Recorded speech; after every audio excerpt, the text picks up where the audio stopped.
કથા દેવોને પણ દુર્લભ છે. આપણે સાંભળતા હોઈએ એટલે આપણે એમ થાય કે ભગવાનની કથા સાંભળવી એમાં શું મોટી વાત છે, સાવ સહેલું છે. પણ એમ કહે છે કે દેવોને પણ આ દુર્લભ છે. અનેક જન્મના પુણ્ય હોય તો કથા સાંભળવાનો યોગ ભગવાન આપે છે.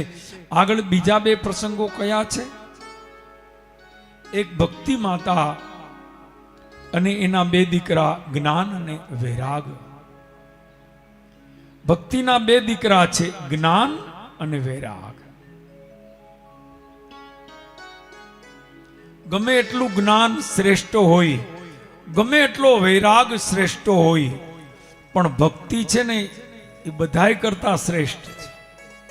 ભક્તિ આ બંને કરતા શ્રેષ્ઠ છે. શ્રેષ્ઠ એટલે કેટલી હદે? જ્ઞાન વૈરાગ્ય ભક્તિના દીકરા છે.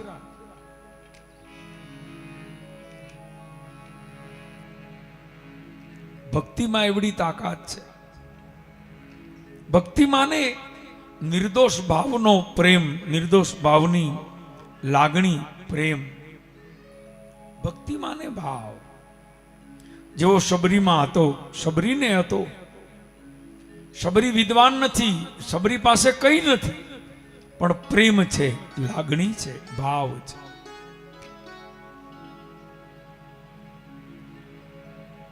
જે પ્રેમ સંસારમાં થાય છે એ પ્રેમ ભગવાનમાં થાય એટલે ભક્તિ. જે પ્રેમ લાગણી જે આપણે સંસારમાં, વિષયોમાં, વસ્ત્રમાં, અલંકારોમાં, ખાવામાં, પરિવારમાં, કુટુંબમાં, એ પ્રેમ ભગવાનમાં થાય એટલે એ ભક્તિ છે. બસ એટલો જ ફરક છે.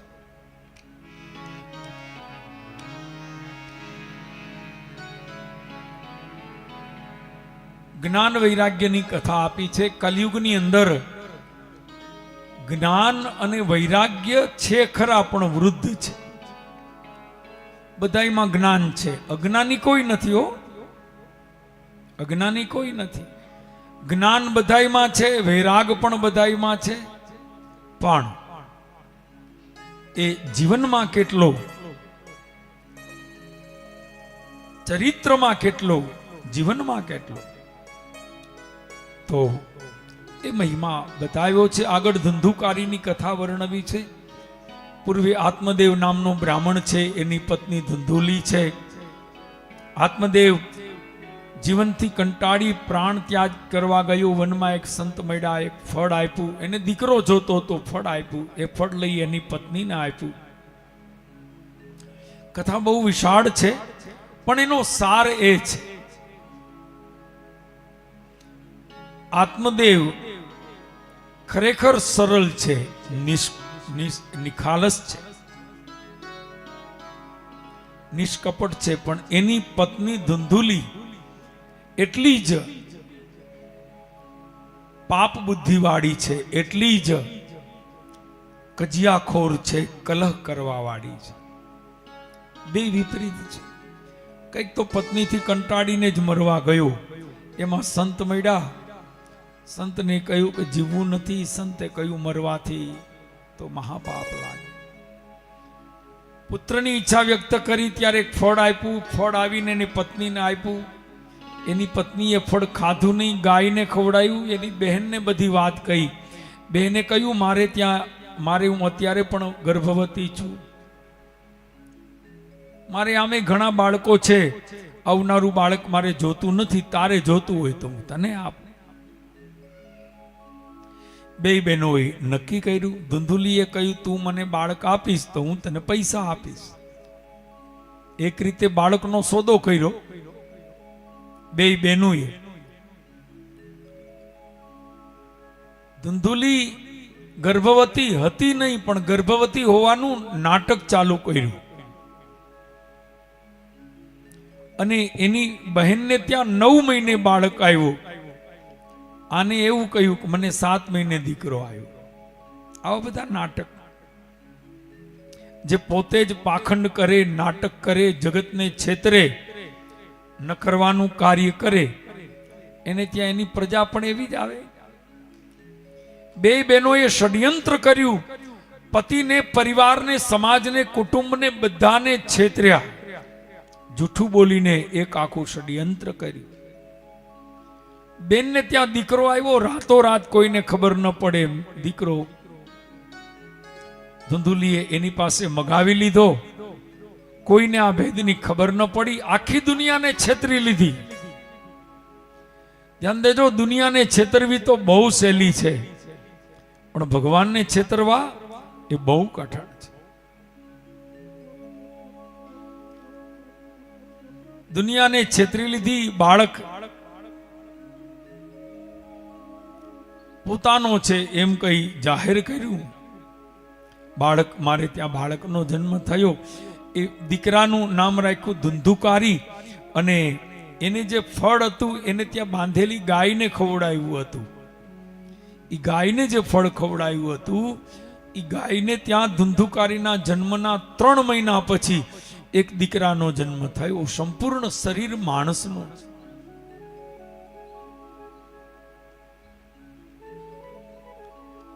સંપૂર્ણ શરીર માણસનું છે. એના જે કાન છે એ ગાયના જેવા કાન છે, એટલે એનું નામ રાખ્યું છે ગૌકર્ણ.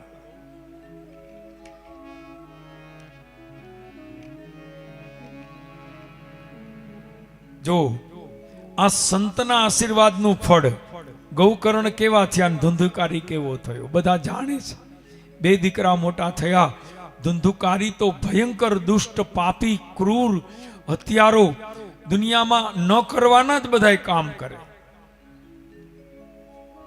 અને ગૌકર્ણ બચપણથી જ સાત્વિક, પવિત્ર, સદાચારી.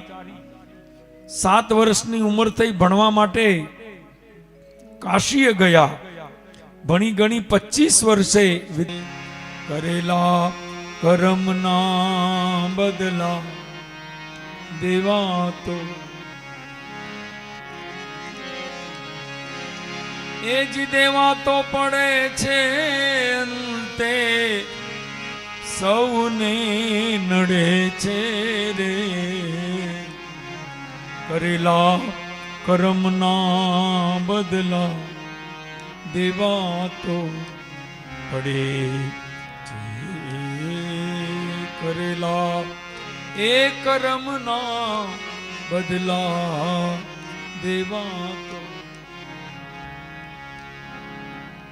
કર્મનું ફળ ભોગવવું જ પડે છે.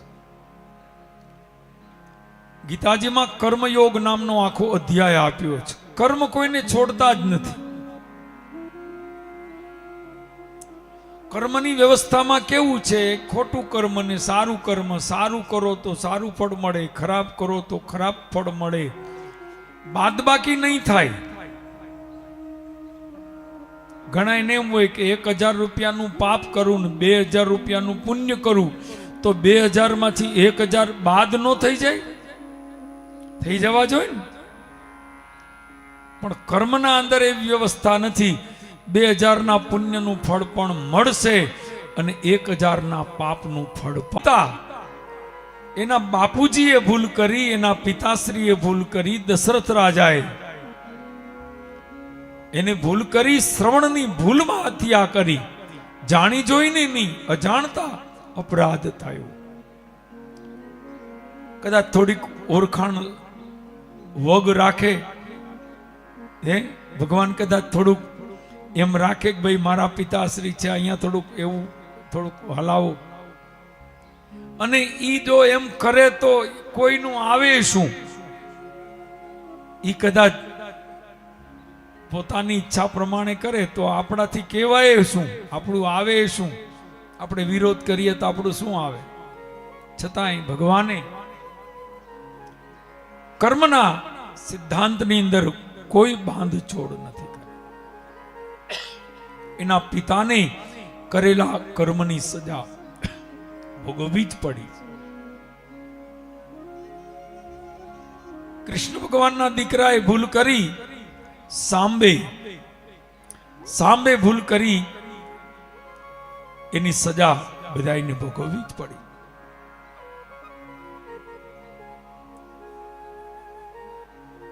ધુંધુલીને રોજ એનો દીકરો મારે છે. હવે ધુંધુલી કેને કહેવા જાય? અત્યાર સુધી જે દીકરા હાટું થઈને બધા ખોટા કર્મ કર્યા, જેના હાટું ખોટા કર્મ કર્યા એ જ મારે છે, જેના માટે પાપ કર્યું એ જ મારે છે. હવે કોને કહેવાય? રડે કેવું કોને?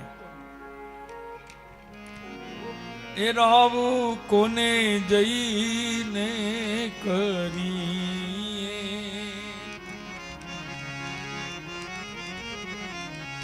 અને વાલા એ હું રે અબડા રે ઊભી એકલી, આ રાવું કોની પાસે કરી, રાવું યમે રાવું રાવું રાવું, કોને કહેવું? પોતાના જ કરેલા કર્મનું ફળ મળે ને એટલે પછી માણસ પોતે ને પોતે મનમાં પીલાય, કેને કેવું? મારા જ કરેલા કર્મનું ફળ છે. એક દી દીકરાના ત્રાસથી કંટાળી જંગલમાં જતી હતી, ઊંડા કૂવામાં પડીને પડતા મૃત્યુ પામી, ગતિ ન મળી. આ બાજુ ધુંધુકારી 5 વેશ્યાઓને ઘરમાં લઈ આવ્યો. એકવાર અર્ધરાત્રિએ આ ગણિકાઓએ એને દારૂ પીવડાવી, ગળામાં ફાંસલો નાખી, મોઢામાં અગ્નિ નાખી, મારી નાખ્યો. એના જ ઘરમાં એને દાટી દીધો. બધું ધન લઈ આ ગણિકાઓ ત્યાંથી ભાગી ગઈ.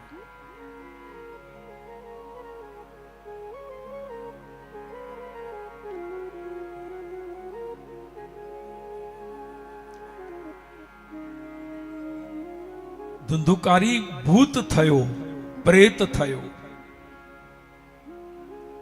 આ ખબર પડી ગૌકર્ણને તીર્થમાં કે મારો ભાઈ મૃત્યુ પામ્યો. એને તીર્થમાં જઈ ગયાજીની અંદર જઈ શ્રાદ્ધ કર્યું, તર્પણ કર્યું, માનું શ્રાદ્ધ કર્યું, દીકરાનું શ્રાદ્ધ કર્યું. એ બધું કરીને 2-4 મહિને ઘરે આવ્યા. રાત્રિને વખતે એના ઘરમાં આવીને સૂતા છે તો ત્યાં ઓલો ધુંધુકારી આવ્યો છે, ભૂત બનીને આવ્યો છે. ગૌકર્ણ પૂછે છે, કોણ છો તું? બોલી શકતો નથી. કમંડળમાં જળ હતું, એમાંથી જળ લઈ પુણ્ય આપ્યું. બોલ્યો છે કે હું તારો ભાઈ છું, હું ધુંધુકારી છું. પણ ધુંધુકારી આ બધું કેવી રીતે થયું? ધુંધુકારીએ કહ્યું કે બધા મારા પાપનું ફળ છે. મેં જે પાપ કર્યા, દુષ્કર્મ કર્યા, આ એનું ફળ છે. ગૌકર્ણે કહ્યું તારી દશા કેવી છે? ત્યારે ધુંધુકારીએ કહ્યું કે જેમ અગ્નિમાં માણસ સળગતો હોય અને શરીર બળતું હોય, અને જે કાળી વેદના જેમ શરીરમાં થાય ને એમ એમ મારું શરીર 24 કલાક સતત ભયંકર કાળી વેદના, 1 લાખ વીછી કરડે અને વીછી કરડે ને જેવી વેદના થાય એવી વેદના મારા શરીરમાં 24 કલાક. હવે કેને કહેવા જાય?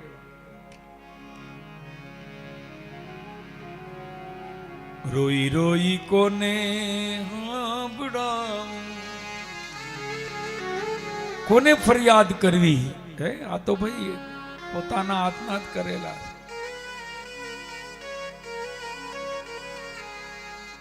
ગૌકર્ણ કહે છે ચિંતા ન કરીશ, તું ગમે એવો છો પણ મારો ભાઈ છે. તું મારો ભાઈ છો, ગમે એવો છો. તું મહાપાપી છો, હું જાણું છું, પણ મારો ભાઈ છો.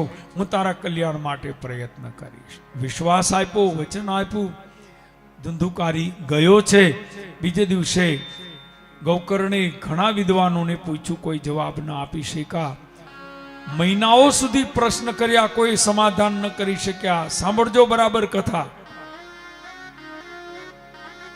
અંતે એક દિવસ વહેલી સવારે સૂર્યનારાયણને અર્ઘ્ય આપતી વખતે સૂર્યને પ્રશ્ન કર્યો કે મહારાજ આપ જવાબ આપો, મારો ભાઈ ભૂત થયો છે, એને મુક્તિ કઈ રીતે મળે, હું શું કરું?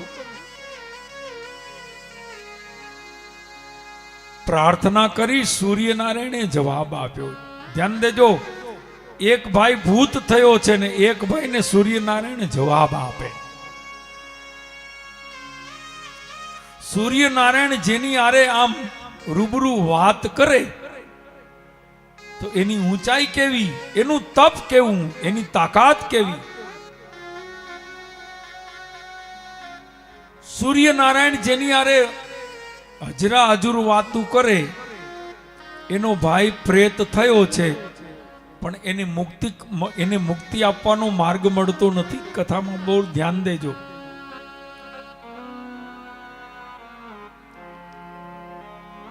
શું કરું તો આને મુક્તિ મળે? પ્રશ્ન કર્યો સૂર્યનારાયણને, શું કરું તો મારા ભાઈને મોક્ષ મળે? ત્યારે સૂર્યનારાયણે કહ્યું કે એક જ રસ્તો છે. સુખદેવજી મહારાજે જે ભાગવત કર્યું એ ભાગવતનું પારાયણ જો તમે કરો, ભાગવતનું પારાયણ કરો,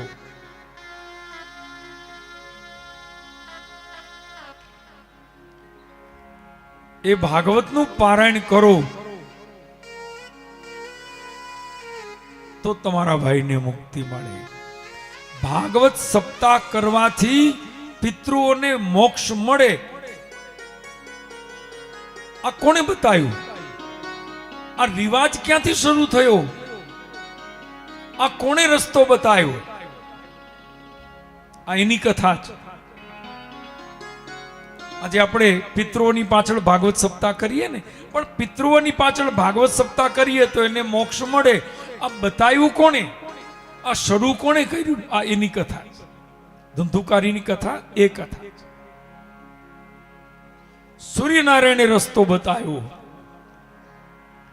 કે જેને દુનિયાના હજારો લાખો તર્પણ કે શ્રાદ્ધ મુક્તિ ન આપી શકે, એને મુક્તિ આપી શકે એવું એક જ સત્કર્મ છે, 7 દિવસનું શ્રીમદ ભાગવત સપ્તાહનું પારાયણ.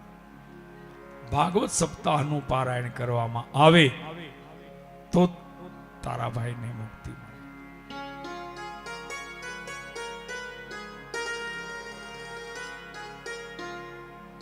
પહેલો પ્રયોગ કોણે કર્યો? ગોકર્ણે. કહ્યું જી મહારાજ. હવે સૂર્યનારાયણ કે એમાં કઈ ગેરંટી આપવાની જરૂર નહીં. સૂર્યનારાયણે જવાબ આપ્યો, એ જ ગેરંટી છે. સૂર્યનારાયણ તમને જવાબ આપે એ જ પ્રમાણ છે.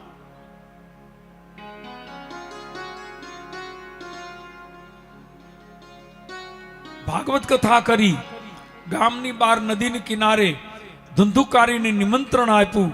ધંધુકારી આવ્યો છે, દૂર એક પોલા વાંસની અંદર બેસી વાયુ રૂપે કથા સાંભળે છે.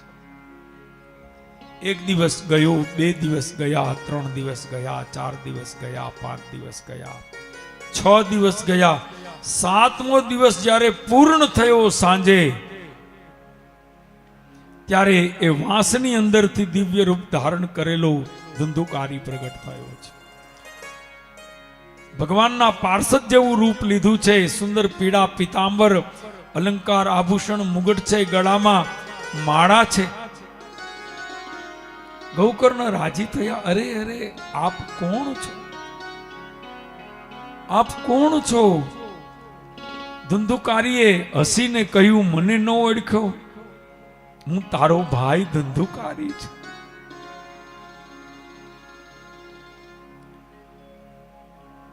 અને હે ભાઈ, તમે આ ભાગવત સપ્તાહ કરીને એને કારણે મારા શરીરમાં જે કરોડો વીછી કરડે જે વેદના થતી હતી એ વેદના તો મટી ગઈ, પણ મારા શરીરમાં એટલી શાંતિ, એટલી પ્રસન્નતા, એટલો આનંદ, એટલું સુખ છે, એનું શું વર્ણન કરું? એ બધોય પ્રતાપ તમારો છે. ગૌકર્ણે કહ્યું, એ પ્રતાપ મારો નથી, પ્રતાપ ભાગવતજીનો છે, પ્રતાપ સૂર્યનારાયણનો છે. રસ્તો એને બતાવ્યો.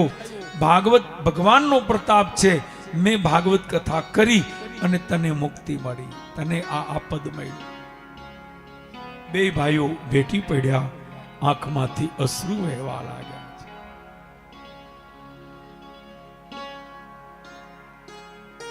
ઘણા દુનિયામાં બધાય ગમે, એનો ભાઈ જ ન ગમે તો ધિકાર છે. જેને પોતાનો ભાઈ વાલો ન હોય, પોતાની બેન વાલી ન હોય, શરૂઆત તો અહીંયાથી થાય. પોતાનો ભાઈ, જો કે ગૌકર્ણ તો સંત છે, એને તો બધાય વાલા છે, એને તો બધાય પ્રિય છે. એમાં આ તો એનો ભાઈ છે. અહીંયા લગાવી રડે છે અને એ જ વખતે આકાશમાંથી વિમાન આવ્યું. પાર્ષદો નીચે ઉતર્યા, કહે છે કે અમે ધંધુકારીને લેવા આવ્યા છે.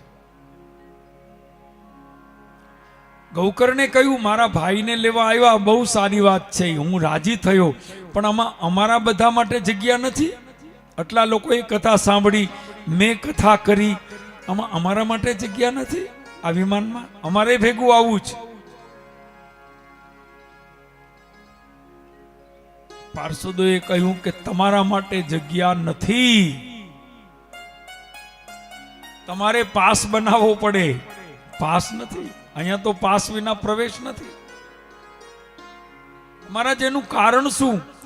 વિષ્ણુ ભગવાનના પાર્ષદોએ કહ્યું કારણ એક જ છે, તમે કથા કરી, તમારો મનોરથ તમારા ભાઈનું કલ્યાણ થાય એના માટેનો હતો. લોકોએ કથા સાંભળી માત્ર સત્સંગ માટે, માત્ર એક ભગવાનના ભજન કરવા માટે કથા સાંભળી. જેવા ભાવથી તમે જેવું સત્કર્મ કરો એવું ફળ એનું મળે. એવા ભાવથી તમે કથા સાંભળો ને કરો તો તમારું તમને મોક્ષ મળે, તમારા માટે વિમાન આવે. ગૌકર્ણે જેટલા કથામાં આવ્યા હતા એ બધાને કહ્યું સાંભળો છો ને, મારા ભાઈ, મારો ભાઈ એના જેવો કોઈ દુનિયામાં પાપી નથી. આવા પાપીને, પતિતને પાવન કરે તો આપણે તો એટલા પાપ કર્યા નથી. આપણે આ કથા કરીએ ને સાંભળીએ તો આપણું કલ્યાણ ન થાય. હાલો ને આપણે ફરીને કરીએ. લોકો તૈયાર થયા, ફરીને કથાનું આયોજન કર્યું. હવે જેટલા આવ્યા છે ને નક્કી કરીને આવ્યા છે કે 7મે દિવસે ઘરે ન જાઓ. નિર્ણય કરીને આવ્યા છે કથા પૂર્ણ થાય, વિમાન આવશે, વિમાનમાં બેસી અને વૈકુંઠમાં જાઓ. આમ નક્કી કરીને આવ્યા છે. 7મા દિવસે કથા પૂરી થઈ. જેટલા લોકો હતા એ બધા વિમાનમાં બેસી ભગવાનના ધામમાં ગયા. આજ પણ એ જ કથા છે, આજ પણ એ જ ગ્રંથ છે. જેવો ભાવ રાખીએ એવું ફળ આપને ભાગવતજી આપે. તો આમ અતિ સુંદર કથા વર્ણવી છે. છેલ્લે ભાગવતજીનો મહિમા બતાવ્યો છે. એને શ્રવણ કરવા માટે, ભાગવત શ્રવણ કરવાનું હકીકતમાં બીજો નિયમ તો બધા ઠીક છે, પણ ભાગવતનો અસલ નિયમ જ શ્રવણ છે. ભાગવત કથા માટે નિયમ સારામાં સારો કયો કે એકાગ્રતાથી કથા શરૂ થાય એ પહેલા બેસી જવું અને કથા પૂરી થાય એ પછી જ ઉઠવું. એકાગ્રતાથી કથા સાંભળવી આ સૌથી શ્રેષ્ઠ અને સારો નિયમ આ છે.